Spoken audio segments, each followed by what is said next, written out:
This is Christopher Gelson with Protect Your Children Incorporated. I apologize I can't be with you tonight because I have a family event going on, but I'm going to play this previous recording of the investigation into the missing child Zachary Bernhardt from Clearwater, Florida. These are the players in the case. Please let me know what you think, comment, and definitely check out our website, protectyourchildren.org, and look at missing Zachary Bernhardt. All the information is there. Thank you. All right, welcome to the show. This is Chris with Protect Your Children Incorporated. We're glad that you are here. We are doing a second week on Zachary Bernhardt, missing child since 8 years old, back on September 11th of 2000. And we've received so much information the last week since last week's show. We had a generous donation, and we promoted the content of last week, as well as our summary investigation video, which you can find on our social media and on our website, protectyourchildren.org. And hundreds of comments, former co-workers, friends of Leah, lots of great opinions, couple things, couple connections that we didn't think of. And we're so thankful for that. Our goal, our goal is to not necessarily place blame at this point. Our goal is to locate Zachary, or at least help Zachary locate help. That's the goal, right? And with everybody who tunes in, and everybody who shares the content, and everybody who comments, shares their opinion, shares connections, what they see, it helps. It makes a difference. And a lot of people are very skeptical. They're saying 24 years later, almost 24 years, it'll be 24 years in September. And a lot of people are saying, he's most likely dead. He would have come home by now. He would have contacted somebody. He would have wanted to know, about things that are important in his family and stuff like that. It's not that clear cut. It is not that clear cut. This child, according to what the police believe, was put into the sex industry. I can't say the other part, but he was 8 years old. You can figure that out. And if that's the case, then there is so much shame connected. It's not his fault, of course, but he would feel it. There is certainly fear of having to talk about or exposing the people that were involved that got him into that trade. There is a very good indication that there's been threats made, maybe against people that he cares about, so he would stay quiet. I mean, there's lots of reasons. Unfortunately, he could be on drugs and alcohol. I mean, going through a life like that, and may not even be able to comprehend what the heck happened. Maybe he doesn't remember. There's lots of reasons why he wouldn't just come forward. Maybe protecting people. That's another one of the theories, that he's protecting family members potentially, right? From prosecution, right? I mean, he already didn't have a dad. And if he thinks there's a possibility that his mother will get in trouble, or his grandmother, or his aunt, he's not going to come forward and talk. He's just not going to. So we will continue to investigate this. It's hard to do because the Clearwater police are not doing anything straight up. I was going to say that. The Clearwater police have this marked as an open case, which means no information is available to the public except what they release. We kind of understand that because, they don't want to mess up their own case. But the reality is that they're not investigating this case anymore. Zach, like thousands of other kids, has fell by the wayside. There's no room full of detectives dedicated to searching for these kids. There just isn't. And it's up to organizations like Protect Your Children and others and other podcasters to keep his name out there and keep the pressure on the police and keep the pressure on anybody who might be involved. so that this case does not get forgotten. It's been almost 24 years.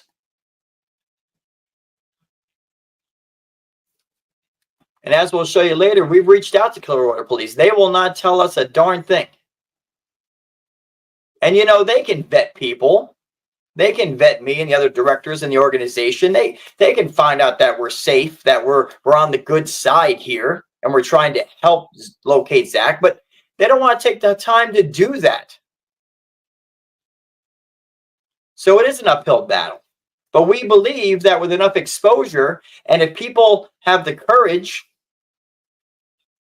they'll speak. Whether it's anonymously or right there on Facebook, YouTube, Rumble, Twitter, everywhere else that we're posting this, they'll speak. And they'll say, hey, I remember this. I remember that. Hey, wait a minute. That story wasn't what we were told. We had a lot of that this past week from former co-workers of Leah, speaking about how her story to them was different than what she told the police. But this is what we need to continue to do, is bring awareness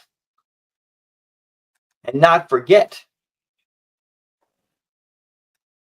And we appreciate everybody that's here helping to do that, because it's a battle. Before we jump in here, let me share with you our website, protectyourchildren.org, protectyourchildren.org. We have an in-depth protection packet, which is right up in here. This is a protection packet of guidelines that will help keep your kids safe from predators online and in the community. They are detailed. They're not one-liners. These are warnings and lookouts for parents, warnings and lookouts for kids, personality traits of predators, how to keep your kids safe online. Whole lot of great information right there in our in-depth protection packet. You can click on that and you can view it or download it in English or Spanish. Zachary Bernhardt has his own section on this website right here. All the videos that we've done, podcasts, are all right there on that page. All of our live shows or podcasts are available right here. Listen to our weekly live show. They're in date order. So you can click there, listen at any time. You can share that page for parents that want to keep their kids safe, or their grandkids, their niece and nephews safe. Heck, for parents that want to keep their neighbor kids safe, right? They can click there and listen to the protection podcasts. We want to tell you that if you have not subscribed to our monthly newsletter, you're missing out. You are missing out. The first week of every month, which means this week, probably tomorrow night or Friday, that will go out for June. That newsletter contains education information, some awareness, different links, updates on the organization, things we're working on, and it's a good way for us to keep connected. So if you haven't subscribed to our monthly newsletter, please do so by going to our website and clicking right there, and subscribe to our monthly newsletter. We will not spam you, and we will not share your information. 1 or 2 emails, maybe a month. So you'll be happy to know that. You won't be getting emails from India or for all these things that you don't need after you subscribe to our email. That will not happen because we will not share your address. Finally, our social media. All our social media links are on our homepage. If you want to click and follow us, like us, subscribe, that helps us to get the information out further. All right, let's go right into, let's jump right into our, now, usually we do a hero segment, right? A hero teen segment where we highlight a teenager who's doing great things, maybe rescued somebody or making an impact in the world. A hero that is unselfish, a hero that has made an impact in lives. But tonight we want to share with you a story of a man who, as a baby, was kidnapped, sold, and went through what they call a black market adoption. And that is one of the theories about what happened with Zachary, by the way. This man went through a black market adoption, which basically means it was an adoption that was done kind of off the books. and went and got adopted, apparently had a decent life. 32 years later, he's on a missing child's website, and he finds his photo, age progression photo, that looks strikingly like him. And he finds out that he was kidnapped 32 years ago. So we don't want to hear anything about there's no chance of Zach being found. It's been too long. You guys are wasting time, wasting money, because we believe that there's always hope. Until, God forbid, we receive news confirmed that there's no more reason to look, we will continue to look and search for Zachary. He deserves that. For the members of his family and friends that truly don't know what the heck happened, they deserve that kind of peace and that closure. Justice needs to be served. And we want to help that to take place. So, anyway, let's look at this guy who found himself on a website 32 years later. Here's hope for you. A year ago, a Philadelphia man clicked on a website for missing children and found a picture of himself. That sent him on a search to unlock the secrets of his past. People magazine first brought his emotional journey to our attention. Terrell Brown is here to pick up the story. Terrell, good morning. Erica, Charlie, good morning to you both. Steve Carter always knew he was adopted, but when he got older, he started to wonder who his biological parents were. That curiosity and a simple web search took him on a journey that would change his life. And even today, there are parts of his story that remain a mystery. Carlina White was kidnapped as a baby from a Harlem hospital nearly 25 years ago. When police announced that not only had she been found, but she had solved her own kidnapping, the case made national news. Steve Carter was watching, and it got him thinking. While he's always been happy with his adoptive parents, something never felt quite right. Just recently, it got more to the point where, wow, I really wonder who my birth parents are. Carter knew he was adopted from a Hawaiian orphanage when he was 4, but his birth certificate was created almost a year after his birth, and he's labeled half native Hawaiian. I don't really have many of the features of a native Hawaiian. Blonde hair, blue eyes. Blonde hair, blue eyes. I mean, there are a couple, but it's very far and few between. On a hunch, he went to the website missingkids.com and searched the database. He looked through pictures of children reported missing in Hawaii in the past 34 years. And then you see a picture. Who is it? My first thought was, oh my God, that's me. The picture is an adult composite of what Marks Panama Barnes, a 5-month-old missing baby, would look like at 26 years old. This is Steve Carter at 34 years old. Their birthdays, 1 day apart. Their birthplaces, identical. Carter emailed the picture to his adoptive mother. And she's like, oh my God, that's you. I was like, that's what I thought. And she's like, but it can't be you. There's no way you could have been missing at 6 months and we'd be able to legally adopt you at 4. Carter called Honolulu police and the department set up a DNA test. Nearly a year later, it was proven. Marks Panama Barnes is Steve Carter. And that's when it really started to sink in that I've got another family. A family with a mystery. Carter learned his biological mother disappeared with him in 1977. She changed his name, his birthday, even the race of his father. When Carter's biological father reported mother and son missing 3 weeks later, police couldn't connect the dots. Carter would end up in an orphanage, his biological mother in a psychiatric hospital. She later vanished without a trace. To this day, do you know where your biological mother is? No one does. But Carter did find his biological father.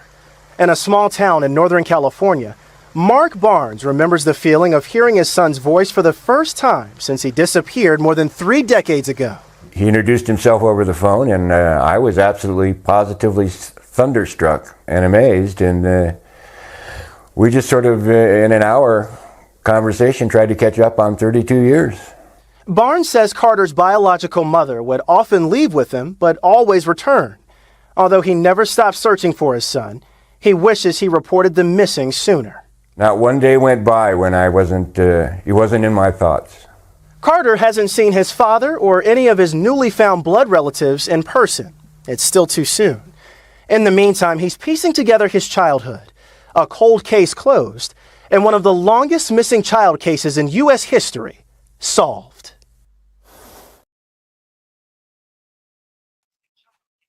Wow, 32 years. Now, these black market adoptions do happen, and that is one of the theories in the Zachary Bernhardt case that, well, we'll get into those in a little bit, but that's one of the thoughts that could have happened, that Zach is actually living under a different name, and maybe doesn't realize it or is staying quiet about it. In any case, it does happen. We had the 3 girls that were gone for 10 years and they were found. There is always hope. There is always hope. And like we said, our goal is not to place blame, and there's a lot of that. We want to stir up questions. We want people to start thinking about this case. We want people to start doing their own research on it, to start posting about Zachary, so that it keeps the pressure on the people that might know something. Certainly the police will come across things if they ever decide to start investigating the case again, and they'll see that there's a whole lot of people that are looking and trying to find Zach still. Maybe they'll take a fresh look at the case. But it doesn't matter. It's been almost 24 years. He can still be found. And, you know, a lot of people ask us why. And we've talked about that before. We've talked about the time when some people with our organization were face-to-face with Leah within the same week that Zach had disappeared, and their interactions with her, where she was not crying, she was not frantic, she was not upset. She was literally excited to see what our people had to give her. And I'll tell you, when you hear that, it just makes your blood boil. Because you only think 2 things at that point. Either 1, she's a pure psychopath who feels nothing, or 2, she really knows that her son's okay, or she thinks that he is. Right? So she's not worried. But we're going to get into that as we move along. Let's jump into this NewsNation clip. This NewsNation clip, and by the way, that previous clip was brought to you by CBS in the morning, as you've seen. And certainly, if anybody has any comments, thoughts, make sure you put it in the chat.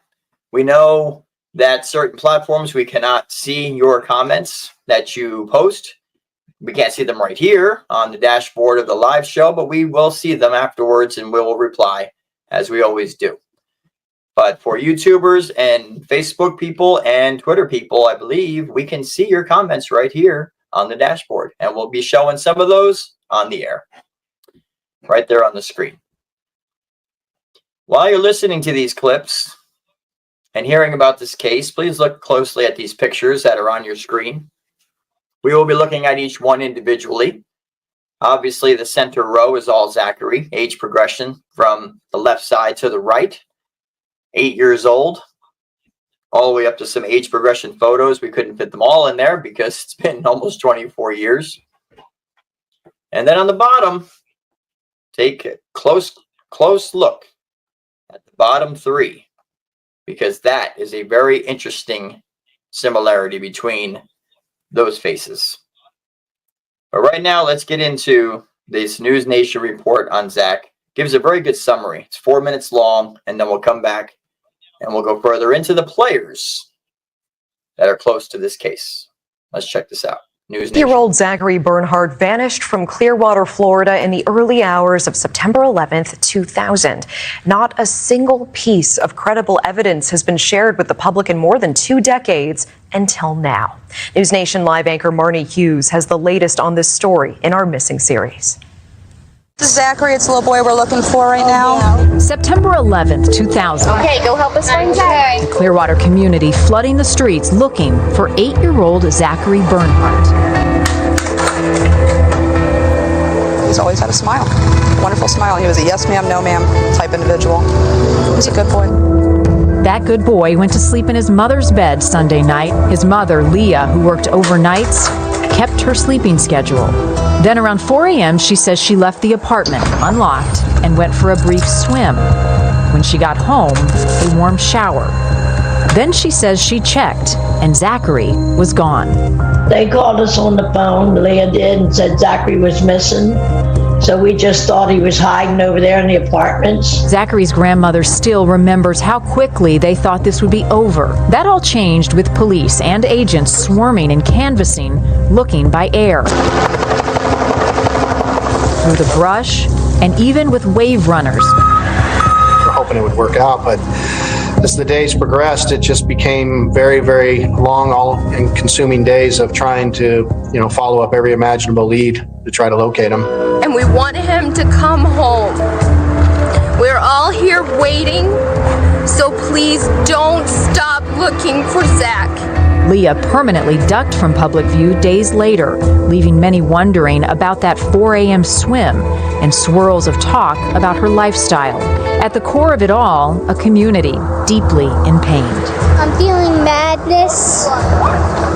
I'm feeling really bad, sad. Then the apartment complex thrust into the unthinkable again. The year after Zachary's disappearance, a man in a white pickup truck lures 3 boys with talks of treats. A 5-year-old wanders closer and is snatched. The boy found alive in a dumpster 10 hours later, nearly 80 miles away. That case never solved. There's the theory that Zachary might have been a first attempt, and if you successfully get away with that, well, you get a little bit bolder. Maybe I can do this in broad daylight. Then Kevin Jalbert enters the picture, telling an acquaintance he kidnapped a child from the Savannah Trace apartments. Police investigate and find no ties to Zachary. Jalbert goes to prison on 60 counts of child pornography, attempted murder, and attempted kidnapping. It all leaves decades-old questions for the family. Even though the police department has said that they ruled them out, there's still things that I wonder myself about. No one's been excluded, so it's an open investigation, so we just kind of take us where the evidence leads us. The evidence leading to Mexico, where this drifter gets the attention of social media in the Ocampo area. Many see a striking resemblance to the age progression photo of what 30-year-old Zachary might look like now. Honestly, my heart dropped. My heart stopped when I saw that picture, and not much has fazed me over the years. You can't deny there is a resemblance, and it's very intriguing. Whoever this man is, we need to find out who he is. Clearwater police telling NewsNation they've gotten no traction from the 2-year-old photos, and another gauntly thin sighting in Mexico. And with the family still in pain, the chief candid about how Florida's longest-running Amber Alert cuts to the core. I stomach a little guilt, probably more than anything, that I just wasn't able to bring closure. Marnie Hughes, NewsNation. And if you have any information on Zachary Bernhardt, please contact the Clearwater Police Department. That phone number is on your screen. One of the things that we just caught a little bit earlier, actually reviewing some of the material for tonight, the grandmother was on the left side, and she said, they called us. She said, they called us, Leah did. I don't know. Is that a slip up, or is that, who knows? But she said, they called us. Like, who's they? And then she said, Leah did. Leah's the mom.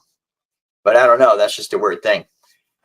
And we're going to look at the Mexico man, the one from Ocampo.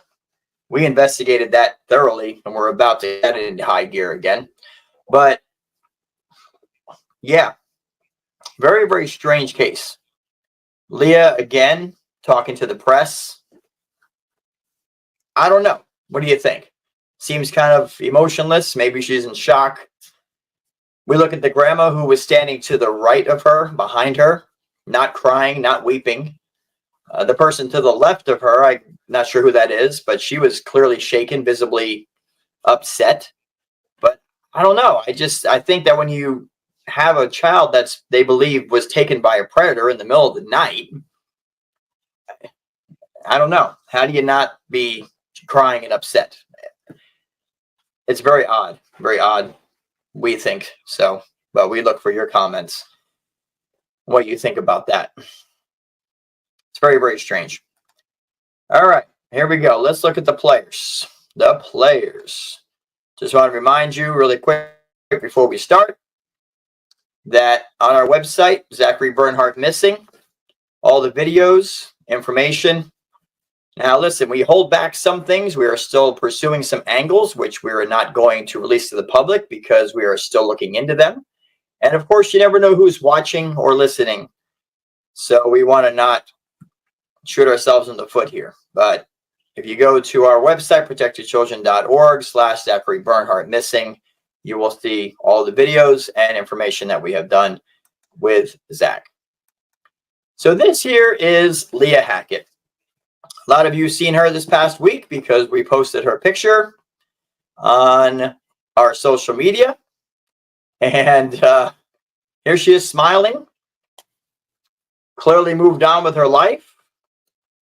You know, it's always a weird thing because we understand that in some cases where, you know, at some point maybe a mom gives up hope, right? We're not going to pretend to know what she's going through or be in her shoes.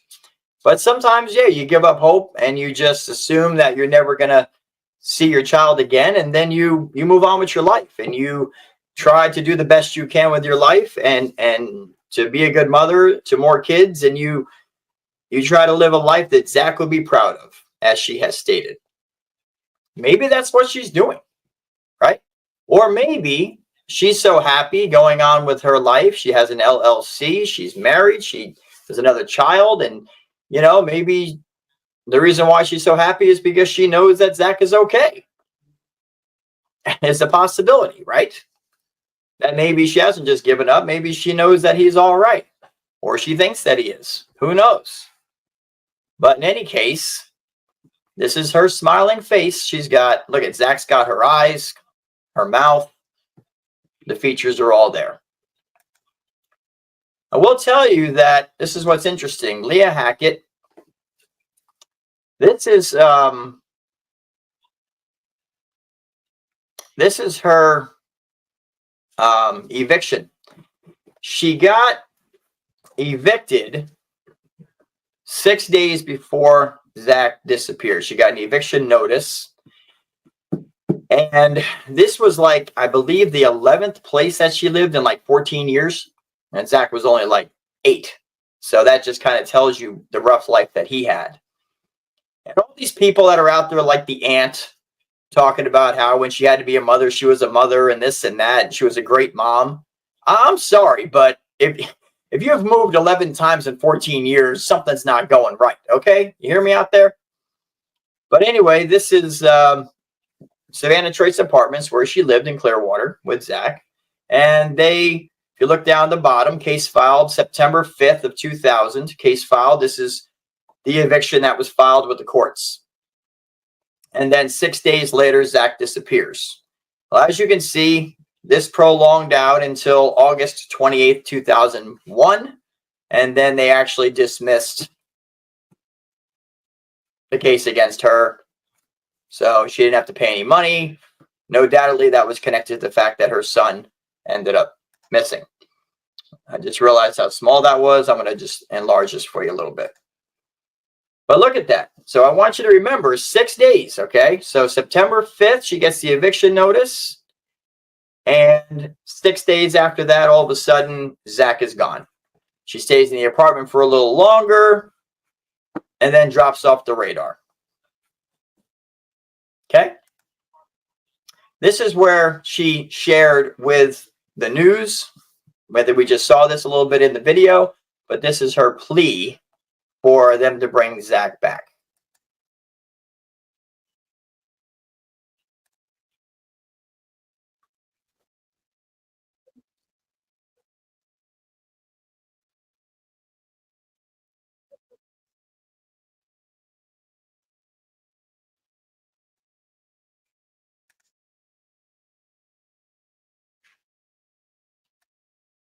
Hold on one second. There we go. Now there's a family as she spoke. Anyone who has ever met Zach has loved Zach. The support of the community has shown us how much Zach is loved. We miss him. We love him very much, and we want him to come home. We're all here waiting, So please don't stop looking for Zach and help bring Zach home. Okay. So she does her plea to bring Zach home, never stop looking for Zach. Okay. And that's it. That's all she did. I believe that the police did a walkthrough with her to have her confirm her story one more time. That video is out there somewhere. Interestingly, we can't find it no more. And she talks about how she went outside for a walk to the pool at 4 a.m. in the morning. She jumps in. She swims from one side of the pool to the other. And she gets out. She goes home. She goes back in the house, up the stairs. It's cold. So she jumps in the warm shower. She gets out of the shower and she realizes that Zach is no longer in her bed. Now, the way these apartments are set up is you went up the stairs and you go into the apartment, and then there's a second set of stairs where you go upstairs to her bedroom. There's a bathroom connected to that bedroom, the master bedroom. And apparently Zach was in that bed. So we don't know if when she was on her way up to the shower that she walked past the bed and saw him there or didn't look. But in any case, she says she was gone no longer than 15 minutes. She left the door unlocked. She did not bring a towel. She didn't bring a bathing suit. Nothing. Just decided to go for a swim. Just decided to go for a swim in the middle of the night. All right. Story sounds fishy. Now, there are some stories and actually lots of reports that she was a partier, that she was using drugs and alcohol. So listen, somebody could be taking something. They must have been jumping the pool in the middle of it. Into that complex, did the walk to the pool. It's a few minutes. And we know it's locked on the gate. Some residents there told us that the people lock the pool every night. Earlier, we had some comments on a Facebook post from someone who lived there saying that they never locked. There was no lock on it at that time. But that's here or there. Either you believe the story or you don't, right? But that's what she claimed. And from some former coworker where she had told a story. That she was home and she got up the next morning to get Zach up to go to school, and he was in his bed. Well, that's what she told the police. So again, we're not trying to blame here. We're just trying to figure out who's behind this, because that can find Zach. This case for a while. About a year or so later, New Year's Eve, 2001, there was another boy that was taken from the complex. You heard about that. This boy was taken in broad daylight. Guy driving a pickup truck goes to the playground, offers them ice cream or candy or whatever. It was reported that the vehicle had ice cream symbols on the side of it. And they pull up there, and one of the boys goes forward to get some ice cream, and the guy grabs the boy, 5 years old, grabs him, takes off with him. The boy is found 80 or 90 miles away, alive, in a dumpster, had been abused, but was alive. So he gets returned back to his family, thank God. And they think maybe this connects to Zach's case. They're looking at the MO. It's totally different, right? Zach in the middle of the night, in the dark of night, no DNA anywhere, no struggle, no witnesses, no nothing. Just Zach disappeared. That's exactly how the police talked about it. There's no evidence of a crime at all. They said the DNA that was in the apartment was consistent with whoever was supposed to be there. There was no struggle, no break-in. Neighbors who were up. There was a neighbor who was up that was having a birthday party all night long for her boyfriend. Didn't hear any screams. Nothing. There's just, the police said there's nothing, just Zach's gone. Which is very, very strange. Very strange. So the police released a sketch of this man who kidnapped the boy. And I believe I have that for you. Here it is right here. Okay, this is the sketch, okay, of the man. And that's what we got, right? Here's the guy. The boy says that the man had black stringy hair, which is black long hair, combed back. And this is the image that they released to the public. Okay. That's what they got. Now, moving on. Savannah Trace Apartments, okay? Now, well, before we move on, I will tell you that we had an interview with the mom of that boy. You can find that on the podcast archives. She came on the show, very brave to do so. Me and her talked privately, extensively about her son and the struggles that he is going through because of what happened. You can only imagine. And she informed me that she decided to sue Savannah Trace Apartments. And the reason being was because after Zach disappeared, they were supposed to make some security upgrades. They were supposed to close one of the gates that you can go in and out of. They were supposed to put cameras. They were supposed to make all these changes that were just, was going to prevent another child from being kidnapped, right? Well, as of a year or so later, come New Year's Eve, 2001, this boy gets taken. The mom realizes that they didn't do the security upgrades. So a year or so later, she decides she's going to sue Savannah Trace Apartments for negligence. She's going to say, look, you guys are supposed to make security upgrades. If you had made them, my son would have never gotten kidnapped, and this wouldn't have happened. So she takes them to court, and she sues them. Okay? Now, we've crossed out the names to protect, obviously, the parties. And you can see right here, the defendant is Savannah Trace Apartments. All right, Landmark Residential, King Savannah Trace. Interesting, they got 3 different names. And then the plaintiffs was her and her son. So this was filed April 22nd, 2004. Okay, so she files this lawsuit, okay, against Savannah Trace. And she fills us in on the how the case went. As you can see at the bottom of this, the final order of dismissal with prejudice. June 21st, 2005, they basically dismissed the case and say, nope. So they ruled in favor of Savannah Trace Apartments. Okay? Now, as she shares with us, some of the stuff that took place there was the lawyers of Savannah Trace Apartments. Their defensive argument was that they were not liable because Zachary was not kidnapped by a stranger. Savannah Trace's lawyers were arguing that the complex had knowledge that Zach's case was not a random kidnapping, and in fact, according to their lawyers at the time, that Zachary got caught up in something with his mother and that she owed money for drugs to a member of the family or a friend of the family.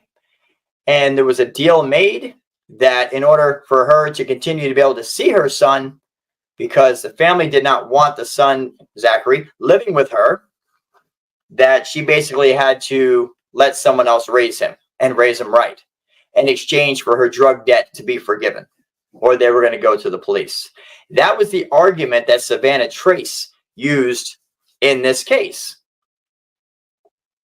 And wouldn't you know, the court found in favor of Savannah Trace.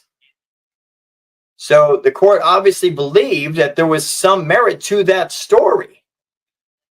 That this wasn't just a random person that came in and took a child out of the apartment complex. Now, of course, the second boy, that seemed to be random. And there has been upgrades done since then. But with Zachary, Savannah Trace was saying, hey, we know what was going on there. The mom couldn't pay her rent. There was all this stuff going on. She had a drug addiction. And they won the case. So make of that what you will. But it's very interesting. And I will tell you that when we hear from people in regards to this case, we do check out everything. We will not put something out, number one, without their permission. And number two, without verifying that it's accurate and authentic. Because there are people that will just make up stuff and run with it just for whatever crazy reason, right? So we did look this up. There's the case, and that is exactly what happened. Let's move on to another player. And by the way, when we say player in here, we're not trying to indicate that this is a game, okay? We're not saying that this is a game. What we're saying is that these are the people that were close to the case. These are the people that all should be looked at, right?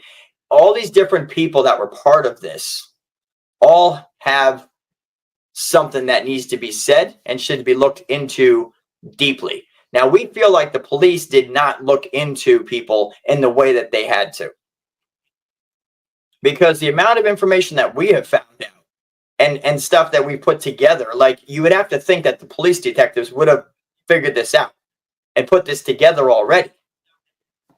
And maybe they have, but of course we'll never know because they don't talk about it because it's an open case. This here is Carol Bernhardt. This is Zachary's grandmother. One of the theories is that Zach's grandmother knows what happened. Okay, that's one of the theories. That she knows what happened. Either Leah told her or she had intimate knowledge of the way this went down. And she's just straight up not talking about it. To protect her own daughter, to protect maybe herself, other members of the family, maybe to protect Zach, who knows? That's a theory. We're not accusing anybody of anything here. But Carol Bernhardt, that was the one in the news media when Leah was making her plea, that wasn't crying. She was just standing there. Just kind of odd to us, but okay. So Carol Bernhardt, she has made appearances on the news randomly on the anniversary a few times. So is the aunt and so is the cousin. Leah hasn't. Now, the thing with Carol is that she's clearly not talking. She's 83 years old. She's not going to be around much longer. And our feeling is that if she knows what really happened, and if Zach is truly still missing, and I mean that as in the family, like nobody knows where he's at, and she has knowledge that can help locate him, then she needs to talk about that before she dies. Because believe me, hell is brutal. Okay? Now, if she really has no idea, then she would be open to people wanting to come in and help. Well, we will tell you that early on in this investigation, Protect Your Children reached out to her and offered to hold a rally of sorts, a music festival that we did every year to raise awareness on predators. And we offered to make Zachary the highlight of that festival. And we're talking thousands of people would come to this. And not interested. Not interested at all. Didn't want nothing to do with it, which we find is very strange. In any case, she was on the news media some years back, and they asked her how she deals with this every day and how she goes on with her life and without Zach being there. And she went on to make a comment that still to this day really irks us. It irks a lot of people. We're not alone in this. And we're trying to come up with some rationale. Now, before I play this for you, I want to let you know that Carol Bernhardt believes Leah's story.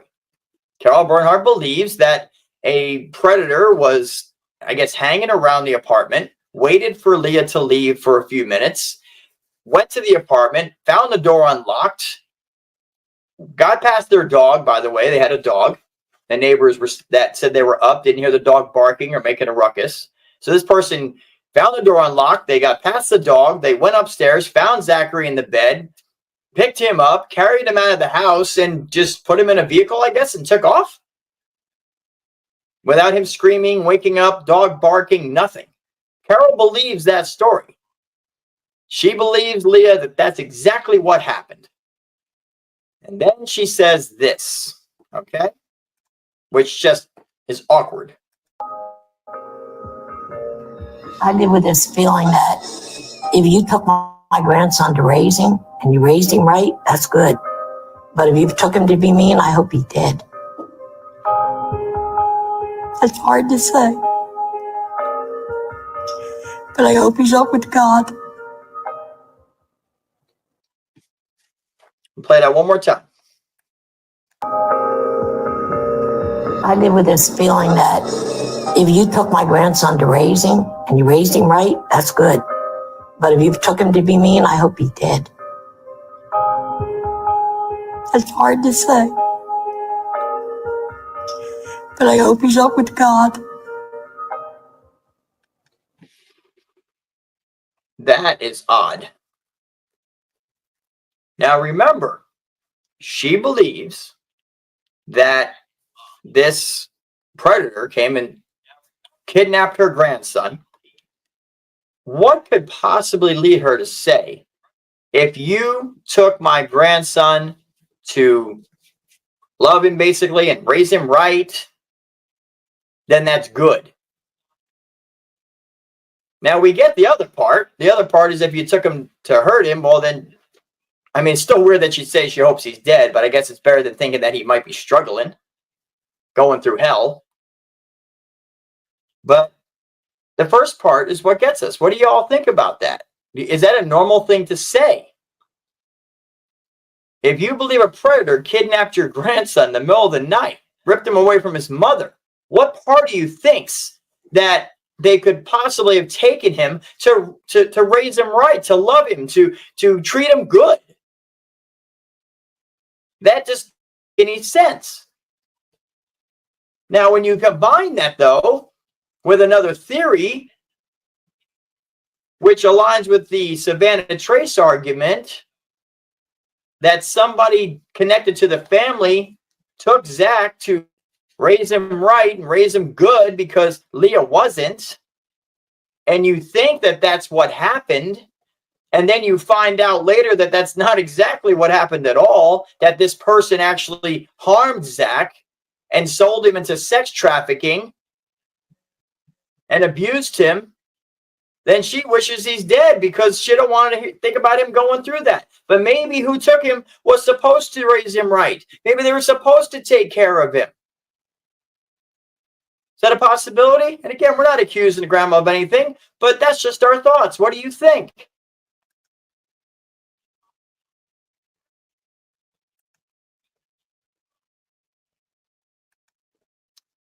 Next person up is Billy Joe Jimenez. This is Zachary's aunt.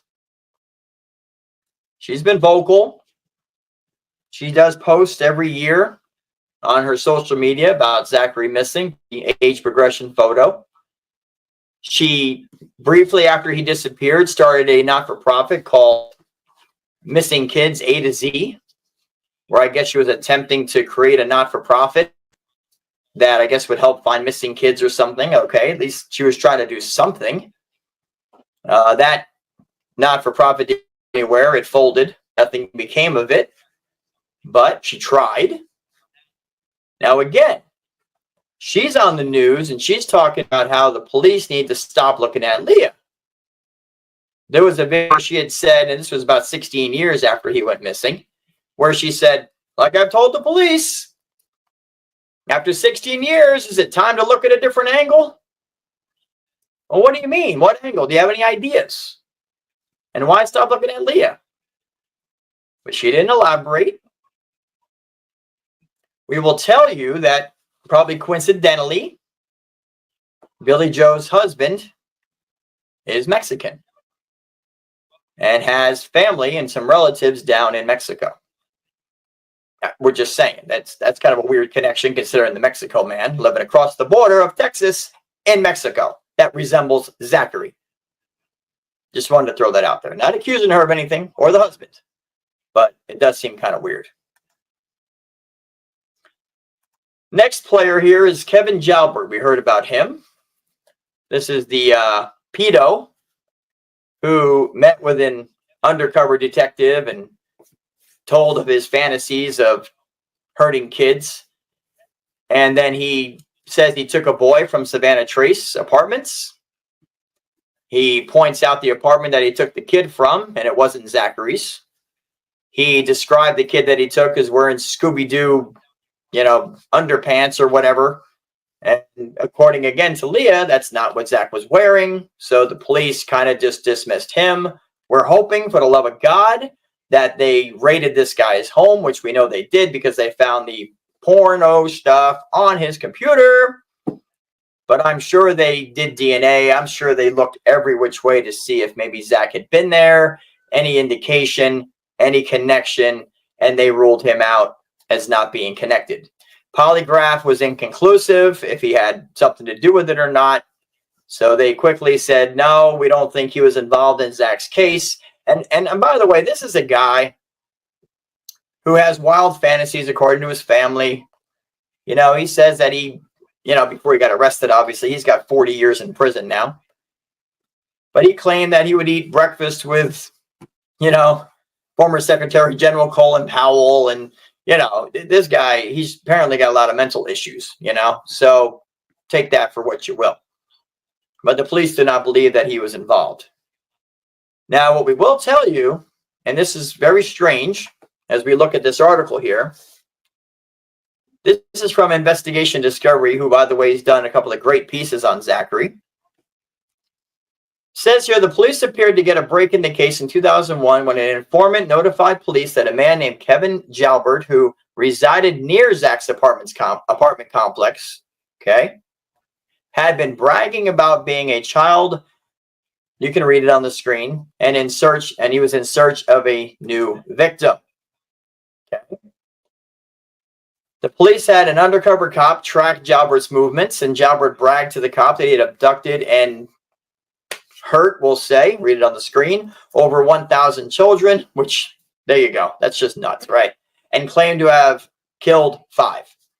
Jalbert pointed directly to Zach's apartment complex during a drive and said he had kidnapped a child from there. But the police later claimed that Jalbert pointed to the wrong apartment. Okay. Also, Jalbert said the child he had abducted was wearing Mickey Mouse underwear and Scooby-Doo pajamas, while Zach had been wearing boxer shorts at the time of his disappearance. Again, that's according to Leah. And finally, Jalbert's DNA did not match any evidence found at the scene. Okay. Clear that out. When questioned by police, Jalbert denied having abducted Zach. Police did find a receipt indicating that Jalbert dropped waste at a landfill 2 weeks after Zachary's disappearance. Now, they scoured the landfill and found no trace of Zachary. Now, remember, this was in late 2001.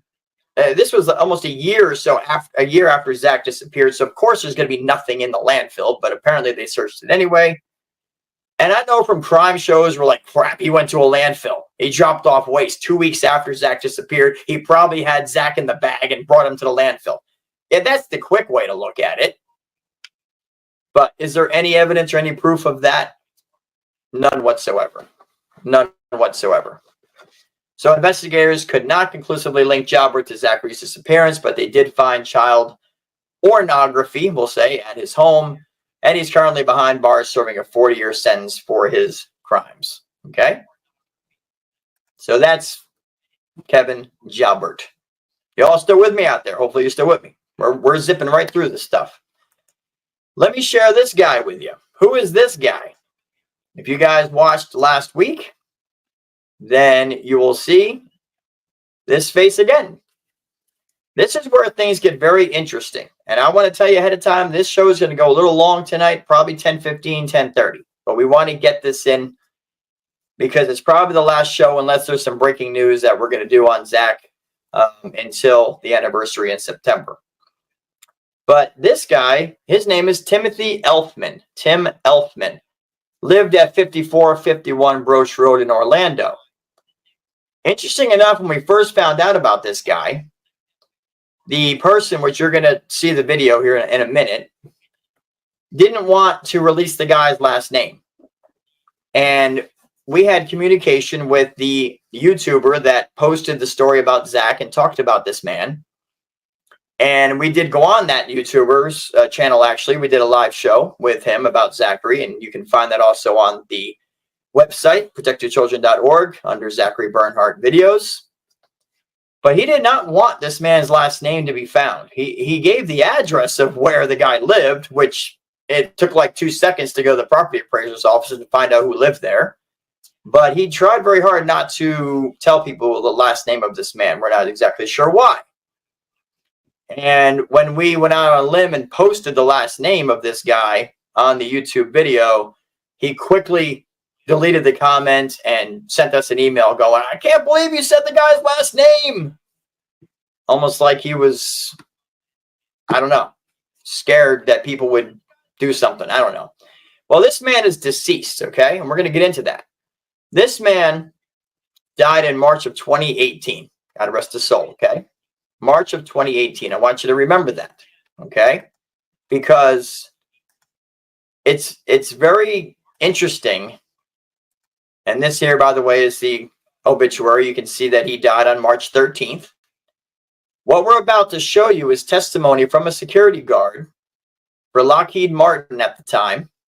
And this was in 2015, 2016, 17, 18, throughout those years. This man, Timothy Elfman, died March 13th. You can see on the screen, 2018. This security guard gives testimony that he met Zachary Bernhardt living with this man, Timothy Elfman, on Broche Road in Orlando, 2015 to 2016. You're going to hear his testimony in a minute. Now, that security guard, okay, in 2018, so a year and a half, 2 years later, comes across the ID Discovery show for Zachary Bernhardt, and he says, "Wait a minute, what? Zachary Bernhardt? I met that guy. 2015, 2016. So he calls Clearwater police. You'll hear that in a minute. He calls the police and he tells them, like, "Hey, Zachary Bernhardt was staying with this guy, Timothy Elfman, over on Broche Road in 2015, 2016, right? 16 years after Zach disappeared." So that puts him, what, 23, 24 years old? Still alive.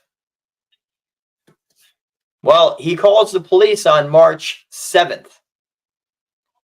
March 13th, 6 days later, Timothy Elfman dies. Unexpectedly, passed away. Do we know how? No. Can't get that information. But it is kind of strange that Leah gets an eviction notice, and then 6 days later, Zach disappears. The security guard calls the police on this Timothy Elfman guy, and 6 days later, he's dead. Well, he's not talking. Very strange. What do you think? I think it's very odd. What you're about to hear now, and this is kind of long, but it goes pretty quick. This is the security guard on this YouTube channel. It's weird. It's called Officer UFO. It's because the guy does security. So that's where he got it from. And he looks into these paranormal things, whatever. But for some strange reason, he did a couple of videos on Zach's disappearance. And he claims that the reason why he did that is because this security guard and him worked together. And the security guard told him, "Hey, there's this Zachary Bernhardt thing." And he told him what happened. And so this guy decides to do a video about Zachary. Of course, we come across it, start communicating with the guy. But this is the video of the security guard who remained anonymous, which is interesting. So his voice is disguised, and he's behind a thing there. You can see that you're not going to see his face, but his voice is disguised. This is kind of creepy, but when you listen to this, things seem to tie in. So let's check this out. It's 10 minutes long, but stay with us because this is very interesting. And we would like to know what the police did to investigate this angle. But let's listen to what the security guard had to say. I'm a security officer in Orlando, Florida. Around 2015, 2016, I met Tim, who's now deceased. Tim was a supervisor at Lockheed Martin in Orlando. He hired me to build an apartment in his 3-car garage. He wanted it converted to a 2-car garage with a small apartment. The location was 5451 Broche Road in Orlando. Tim claimed he was co-owner of the property with one of his co-workers from Lockheed Martin. I drove a patrol vehicle I used for security patrols where I worked. One day while I was at his property, he introduced me to Zach, explaining that he wanted to reassure Zach that I'm not a police officer. Zach was helping a man mow the lawn at Tim's property.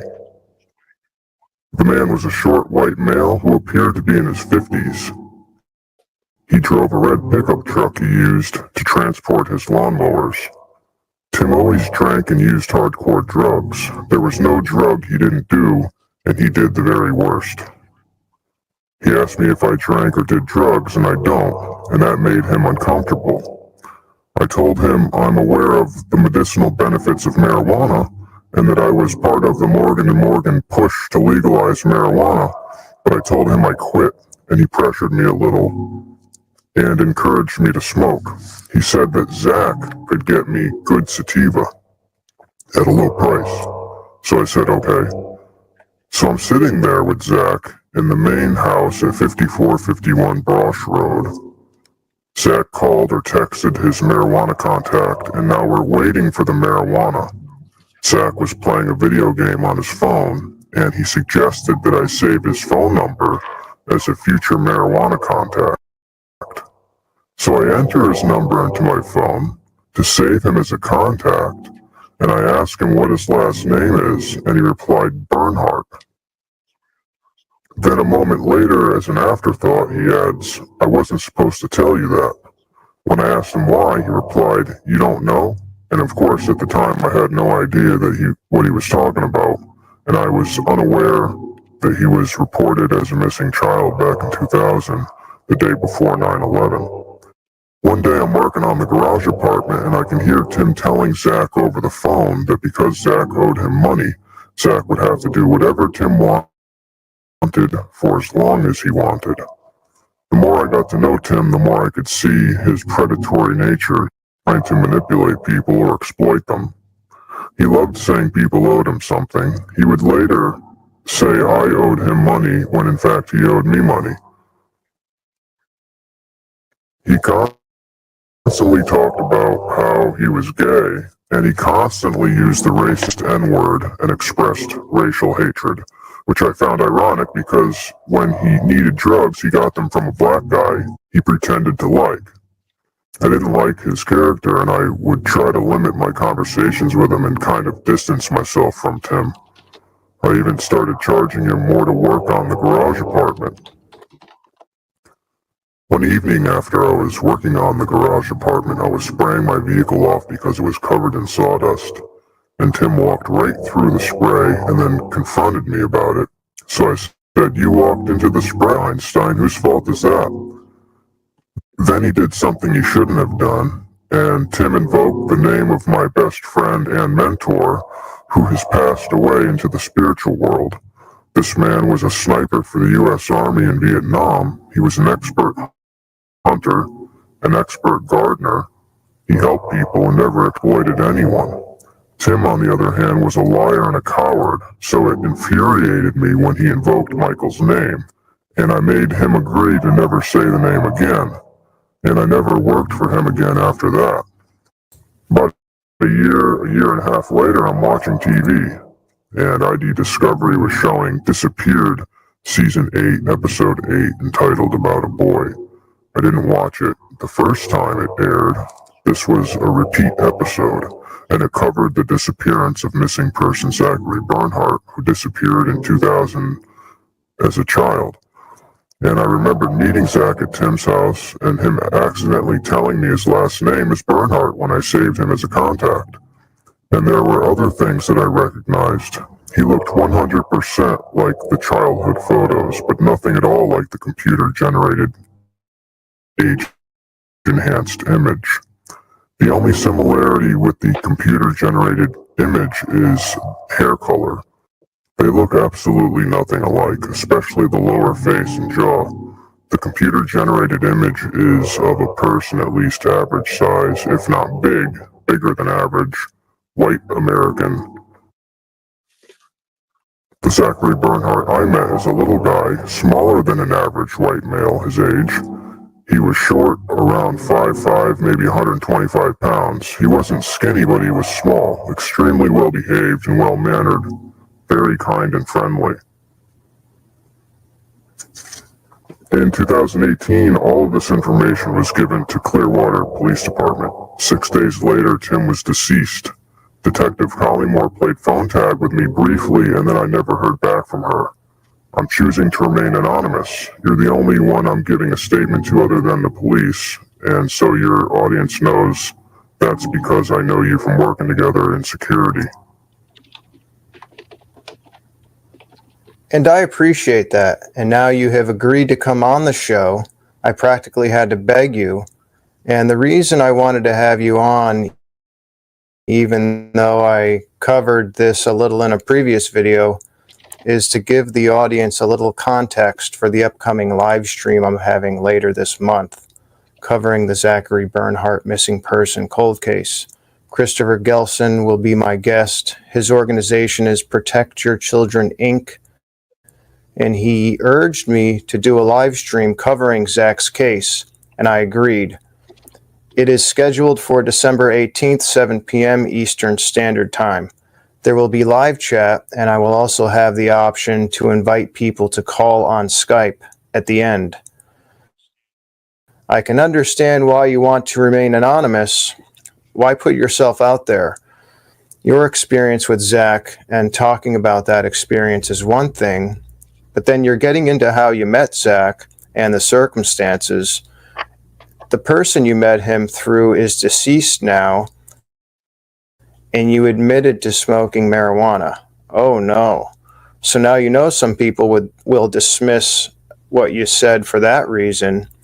And I've worked with you before, and we investigated identity theft cases, which is another reason to remain anonymous. And be careful. Plus, we're going back in time. It's an old case, and you only knew Zach for a year or so, and that was 5 years ago. Before we finish, is there anything else you can tell the audience about Zach, the Zach that you met in Orlando?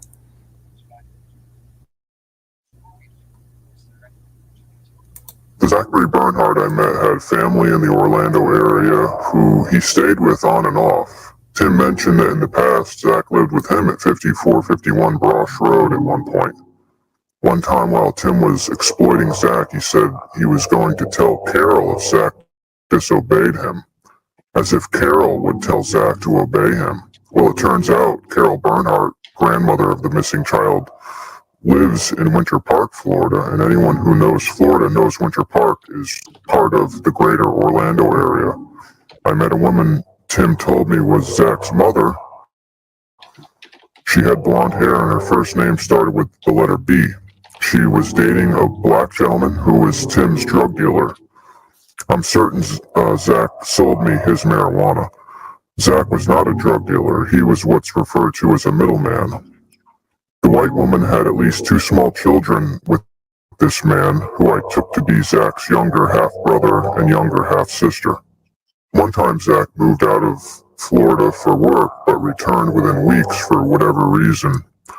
There was information on the possibility that Zach grew long hair or dreads and is in a different state now, but that hasn't been verified. And I want to say, I'm not looking for Zach. That's not my job or my business or my responsibility. And if I knew where he was now, I would contact the National Center for Missing and Exploited Children. And Zach, if you're out there and you hear this, I have a positive opinion of you based on the short time I knew you. My advice to you is be independent. Think for yourself. Don't be afraid. You can call 1-800-843-7678, or online you can go to report.cybertip.org. That's report.cybertip.org, and say you're missing person Zachary Bernhardt. You would like to come forward to close your case. You don't have to talk if you don't want to. No one can force you to tell your story if you don't want to. No one has to get arrested if that's what you're worried about. It will make you a stronger person, and you'll be better off in life if you aren't a missing person. Being a missing person is just another thing someone can use to exploit you. You will be better off, and you will get even more support if you come forward to authorities. It doesn't have to be publicly. For any family or friends of the deceased Tim, I have forgiven him for any wrong he has done, but for some reason he never wanted anyone talking to the neighbors. If you're facing his property to the right of his property, for some reason he never wanted anyone talking to those neighbors. So apparently he had some kind of a history with them. I don't know what. Okay, we're out of time, and I want to thank you for being on the show. Have a great night. Wow. So, where do we start? Where do we start with this? Interesting that the information that we received from the mom of the second boy, that Savannah Trace Apartments were arguing in court about Leah and about drugs. The mom of the second boy had never talked to this guy.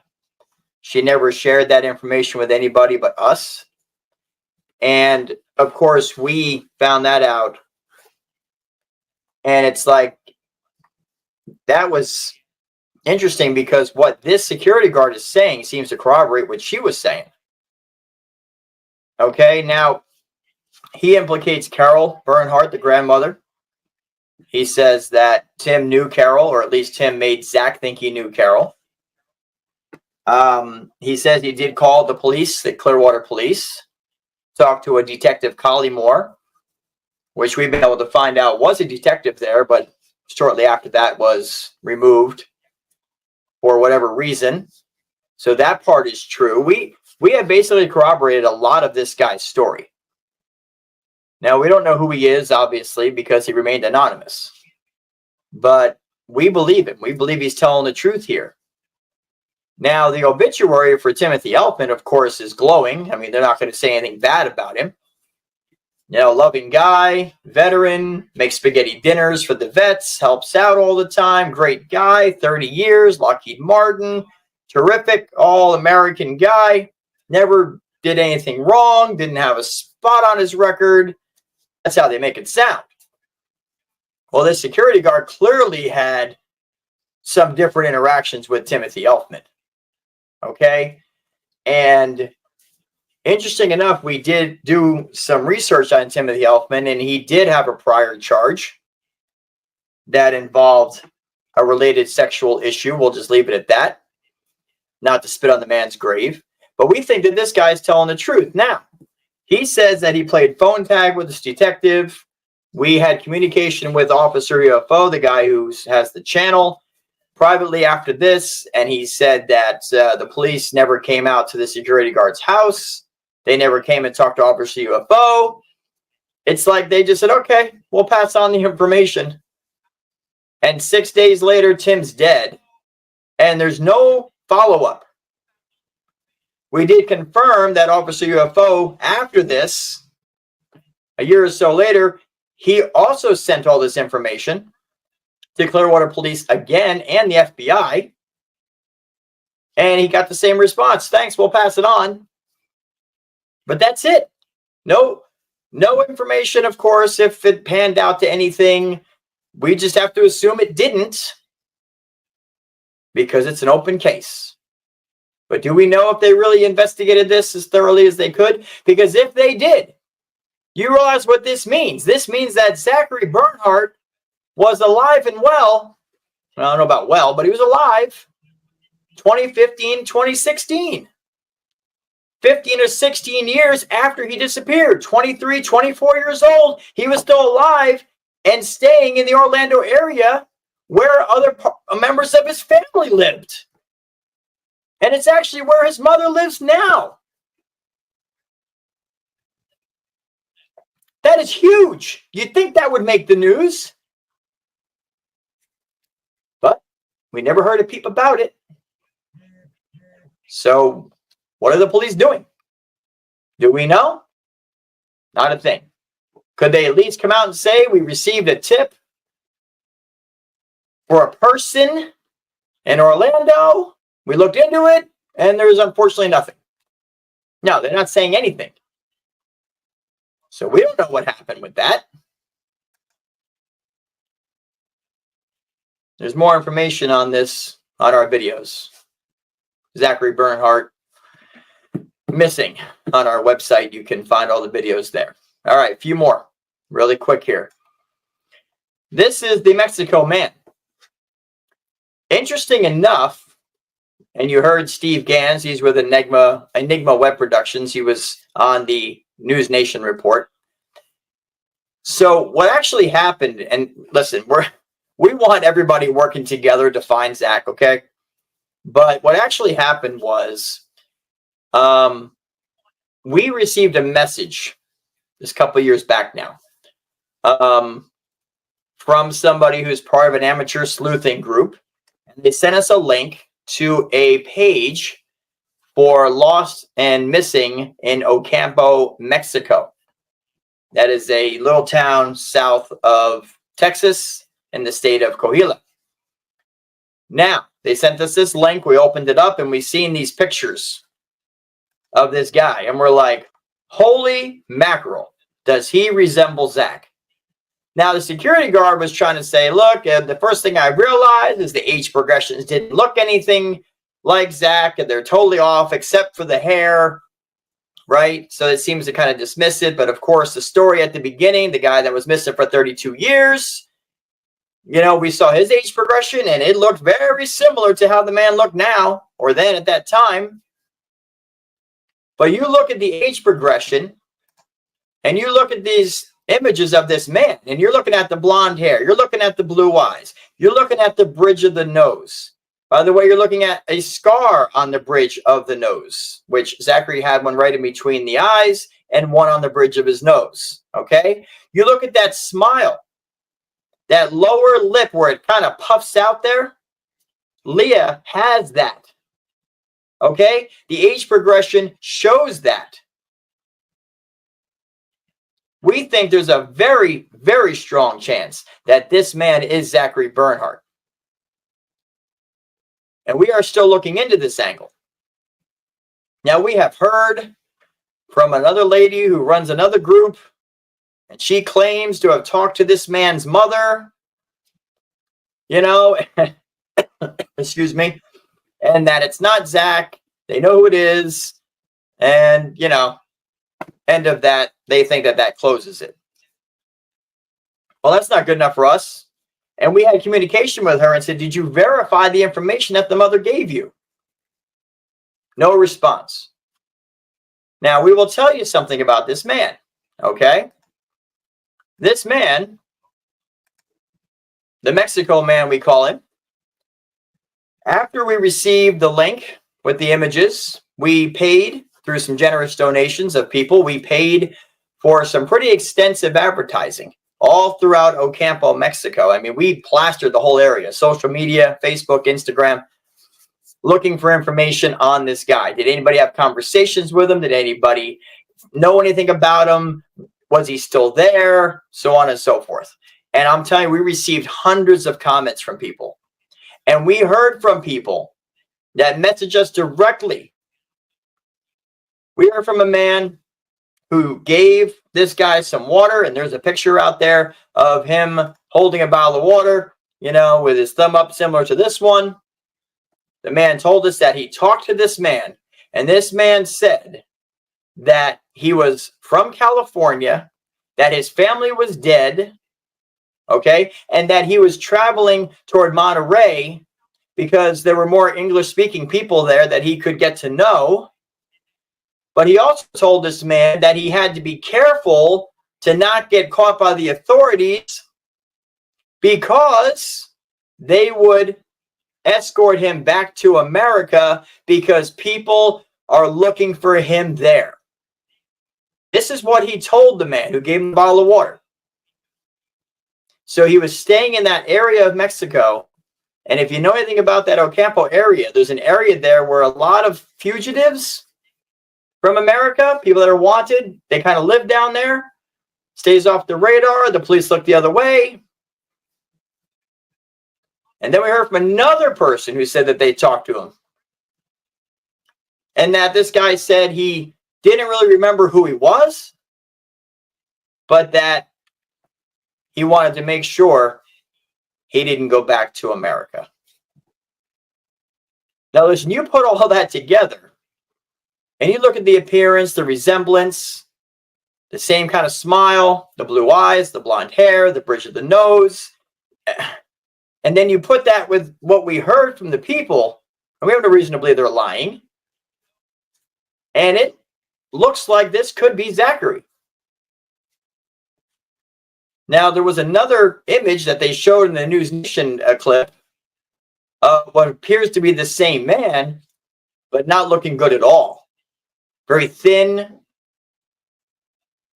very flamboyant, maybe on some drugs. We're not completely convinced that those two images are the same person, because the guy here is from a couple of years ago. He looks like he's in pretty good health. He's not using drugs. He's not drinking. He's smiling in this picture here. Thumbs up. Very nice guy, like the security guard said of the Zachary Bernhardt that he met. Very nice, very friendly. But what do we make of it? Well, we're still investigating this angle. Now, the news did cover this, as you saw in NewsNation. And there was a local news report that also covered it. And the funny thing is Steve Gans was on there from Enigma Web Productions, And we're kind of like, hey, we broke the story here, I'm just playing with you. We don't really care who they give credit to. The point is that it's out there now. And now the police actually came out on this one. They released a statement. And actually, I think they actually did a small interview with the news. And they said that they were not able to gain any traction from the photos. They weren't able to follow up on it at all. Now, again, do we know? Did they call Mexico? Did they call Ocampo police and say, can you find this guy for us? We think he might be a missing kid from, 20-something years ago. We don't know what they did. They just said they weren't able to get traction on the pictures. The end of story. End of story. Well, we continue to hear from people down there. We connected with a woman who works with an organization down there.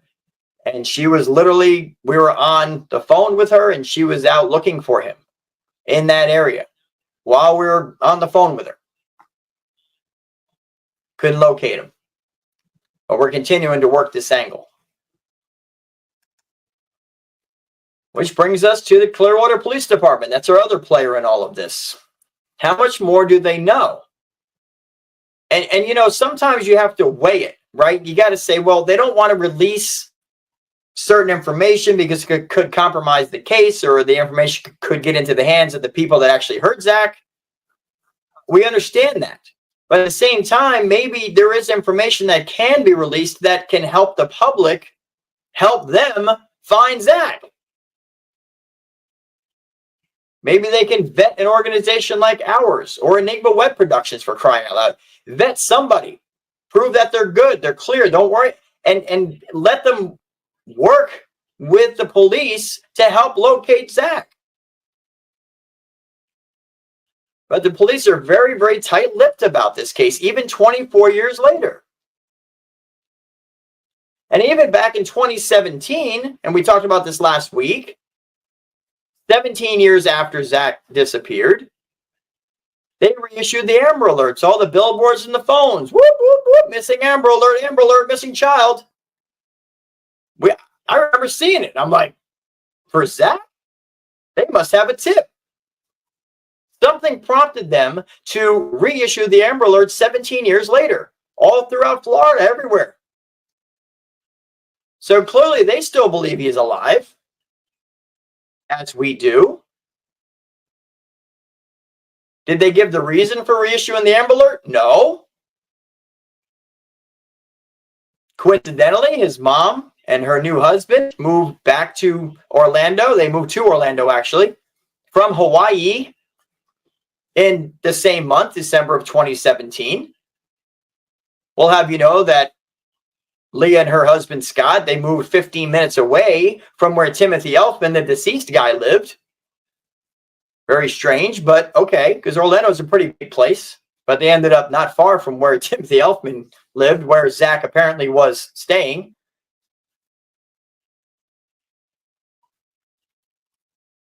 Does Leah coming back to Orlando or coming back to Florida have something to do with reissuing the Amber Alert? That we'd like to know. But we don't know. What do you think? Do you think it has something to do with her coming back to the area? Or do you think there was a sighting, credible tip? What reason would they reissue an Amber Alert 17 years later? And not again since then. Clearwater Police don't give no information. We'll show you here that we did a FOIA request once again today. Actually, they got back to us pretty quick. We submitted a Freedom of Information request. We kind of figured it would get denied, but just for the record, we just asked for the incident report from 9/11/2000 involving Leah Hackett at the Drew Street address. Nothing more. And within 10 minutes, they replied saying the report you requested is an open investigation. Right? Let me make this bigger for you all. The report you requested is an open investigation pursuant to Section 119.07, Florida statutes. Active criminal intelligence information and criminal investigative information are not releasable to the public. This record request is closed. You'll need to check back at a later date for an updated status. Please be aware that each case is unique and can take days, even months before it can be released. How about 24 years? Yeah, this case is 24 years old, and they still won't release anything. There's a good possibility that the people that were involved might already passed on. But they're not releasing no information, but we're trying. There's so much here, and we're going to close this out here in a few minutes. So we thank you for sticking with us through this show.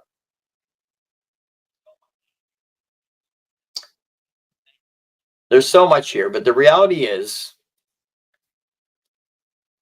we believe there are people close to this case that know what happened.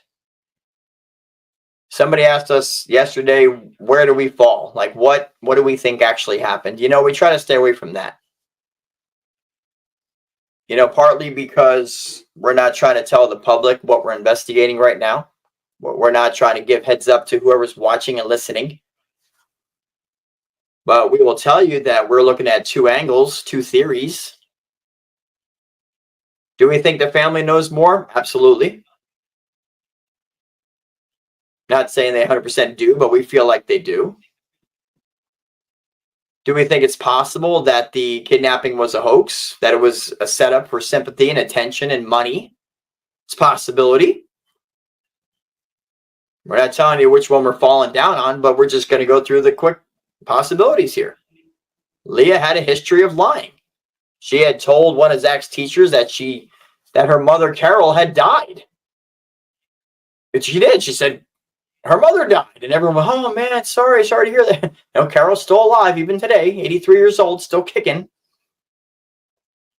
She told another landlord of a place she used to live that she had breast cancer, and she was, a woman cancer. She never did. So she had a history of lying, not being honest, and trying to get attention and sympathy from people. Could she have staged this and things went wrong? Who knows?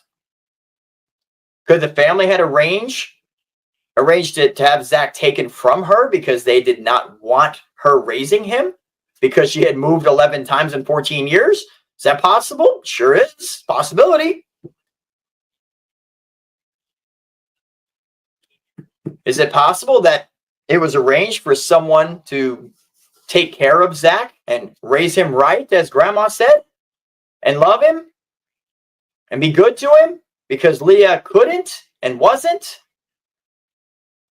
And then that person ended up exploiting Zach and hurting Zach? Could that be what the grandmother meant? It's a possibility. All these are possibilities. We have our favorites. But all these angles need to be looked at. And we feel like the police haven't looked anywhere close to these theories. It's almost like they went with, they don't believe Leah's story. We know that. They came out and said that on the news, that they think she knows more. That she's not telling them everything. The police detectives have even said that. But is that enough to charge her with a crime? Apparently not. Nope. What is this, like the perfect crime? where there's no DNA, there's no struggle, there's no break-in, there's no dog barking, no one saw nothing, and the little boy just disappears and is never heard from again? On a busy street, Drew Street in Clearwater, Florida? It just doesn't make any sense. But clearly, like we said before, detectives are not investigating this case anymore. If you call and give them a tip, they'll look into it. But I'll tell you what we've done the last 3 years is so much more than the police have done. Using social media to help find missing kids and gathering information and making connections. God, the police haven't done anything near that. And we're just a small nonprofit organization surviving on donations from you great people. If a detective or two would actually get back on this case for a little bit, contact us. We'll share everything we got. Maybe they could locate Zach. They're not going to do that. All right, we're going to wrap it up here. Again, Zachary Bernhardt missing on our website, Protect Your Children Incorporated, protectyourchildren.org, protectyourchildren.org. All the information on Zachary. We look forward to your comments. Please, please like and subscribe. That does make a difference in the algorithms and our reach. Please share the story about Zach. Share the videos. Share his picture. Talk to coworkers about this case. If you know anybody in Clearwater, Florida, bring it up. Do not let the public forget about Zachary. He deserves to have a life. His life was screwed up by no fault of his own. And Zach, if you hear this, and then that means you've heard this before. You are loved by this organization and you are loved by a lot of people. And what happened to you was not your fault. And we don't know if you're protecting people or if you're full of shame or if you're hiding, why you're hiding from the police. We don't know. But if you hear this, please come forward. Or even contact us anonymously, privately, just whatever. Just people need to know that you're okay. But Zach, you're loved. You have help available to you. We have resources to help you, to protect you, to provide for you if you need it. It's available. Like the security guard said, if you're living on the run, that's no life at all. Maybe you have been adopted. Maybe you're living under a different name. Maybe you'll check missing kids websites and realize, hey, that's me, like the other guy at the beginning. Who knows? But Zach, you're loved. Don't ever give up. Don't give up. Finally, ladies and gentlemen, if you'd like to help us to reach more people to find Zach, you can do that. Go to our website, protectyourchildren.org. Click on the donation button. You can help us by making a donation tax deductible. We will use that money. If you say you want to have it for specifically for Zachary Bernhardt, you just let us know when you send it in via the website. Say it's for Zachary, and we'll use it only for Zachary. We'll use it to promote. We'll use it to travel. Maybe travel to Mexico. Who knows? We will use it for that purpose. If you want to help us locate Zach, if you want to get some closure to this case, please donate today and help us out because we have very, very limited resources. We can't do a whole lot. We need your help to do it. All right. That's it for this week.